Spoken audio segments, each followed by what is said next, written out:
This is doctor Atul Kumar Bhatnagar बच्चों, government PG college Khetri. HR planning हम पढ़ रहे थे और उसी से रिलेटेड एक चीज़ बहुत इम्पॉर्टेंट जो आती है उसको रिक्रूटमेंट कहते हैं। रिक्रूटमेंट या भर्ती, ह्यूमन रिसोर्स डिपार्टमेंट जो हमारा है उसका एक इम्पॉर्टेंट फंक्शन है। और सामान्य रूप से कोई भी व्यक्ति ये पूछ सकता है कि भर्ती किसे कहते हैं।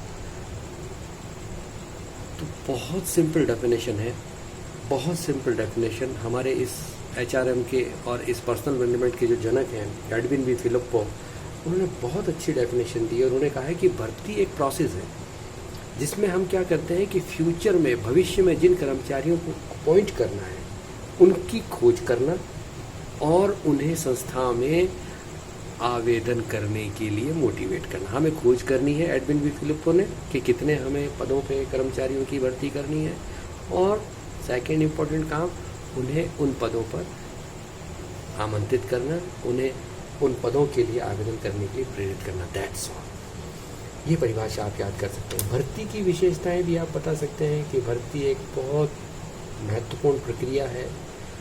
इसमें हम कर्मचारियों को खोजते हैं, सेकेंड इम्पॉर्टेंट चीज़। इसमें हम उनको, तीसरी बात, आवेदन करने के लिए मोटिवेट करते हैं।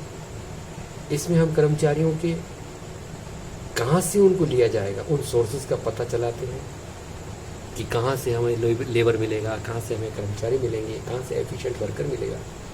भर्ती, इट इज़ नॉट सिलेक्शन। भर्ती सिर्फ उन लोगों को इनवाइट करना है हमारे ऑर्गेनाइजेशन के अंदर कि वो एक आवेदन का काम पूरा करें। अब सिलेक्शन सेकंड प्रोसीजर है। इट डजेंट मीन कि भाई आपने यदि ये काम कर लिया तो सेलेक्ट ही हो गए। सेलेक्ट होंगे वो आफ्टर सिलेक्शन। तो भर्ती का तात्पर्य चुनाव नहीं है। भर्ती और चयन में बहुत बड़ा भारी अंतर होता है। भर्ती करने पर चयन करना ज़रूरी नहीं होता कि हमने भर्ती कर ली तो चयन कर ही लिया। और भविष्य की आवश्यकताओं के लिए हम भर्ती कर सकते हैं, की जाती है। भर्ती की ज़रूरत क्यों पड़ती है?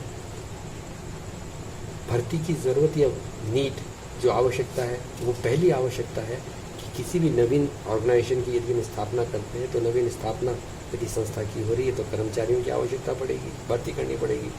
संस्था का यदि विकास हो रहा है तो हमें कर्मचारी चाहिए, कर्मचारियों की भर्ती करनी पड़ेगी। यदि कर्मचारियों का टर्नओवर रेट बढ़ रहा है, टर्नओवर का मतलब छोड़ करके आपके ऑर्गेनाइजेशन को जा रहा है यदि संगठन, तो कितने लोग जा रहे हैं, उन लोगों की पूर्ति करने के लिए आपको रिक्रूट करना पड़ेगा। ट्रांसफ़र यदि आप कर रहे हैं, इंटरनल कर रहे हैं, that is another thing. External हो रहा है यदि जा रहे हैं तो आपको निश्चित रूप से उनकी भर्ती करनी पड़ेगी। प्रमोशन यदि आपके ऑर्गेनाइजेशन के अंदर हो रहा है संगठन में, then you have to do this task. आपको ये काम करना पड़ेगा, उनको रिक्रूट करना पड़ेगा। यदि टेक्नोलॉजिकल कोई चेंज आ गया है और उस टेक्निकल चेंज को पूरा करने के लिए नए लोगों को, एक्सपर्टाइज जो उस पर्टिकुलर काम को करने के लिए है, तो उन एक्सपर्ट्स की आपको नियुक्ति करनी पड़ेगी। और जो भी हमारी फ्यूचर की नीड्स हैं उनको फुलफिल करने के लिए हमें भर्ती करनी पड़ेगी। So this is some definition regarding recruitment, some characteristics regarding recruitment and needs regarding recruitment. आप इसको तैयार कीजिए। It's very important question.